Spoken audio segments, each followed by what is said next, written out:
છે આપણે જવાનું છે. હું બહાર આવી છું, પછી ફોન કરીશ. હા મને પહેર. હેલો, ધોઈને ત્યાં જ મૂક્યું છે, સરખું જોવો. હા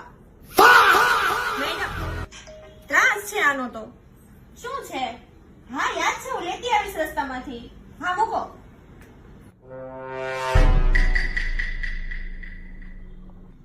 હવે તમે મને પેર બતાવો. આને તો મને હેરાન કરી છે. શું છે? બધું તો રેડી કરીને આવી છું, આવું છું થોડી વારમાં. બહાર આવી છું, કીધું તો ખરા. બેન બહુ જવાબદાર વ્યક્તિ લાગે છે. જવાબદારી તો તમે વાત જ કરો. મારા સાસુને બ્લડ પ્રેશર સુગર આવે તો એની જવાબદારી મારી. મારી નણંદ મારી ઘરે ન આવે તો એની જવાબદારી મારી. મારા છોકરા ફોન જોવે તો એની જવાબદારી મારી. જો એનું રિઝલ્ટ ઓછું આવે તો એની જવાબદારી મારી. અને એ બધું તો છોડો, મારા હસબન્ડ ને ચૂરણ ખાધા પછી પેટ સાફ ના આવે ને તો એની જવાબદારી પણ મારી. એ બેન છે, લેવા આવે તો લેતા જાઓ. હવે મારે કાંઈ નથી લેવું, મારી જવાબદારી પણ ઘરે બોલાવે છે.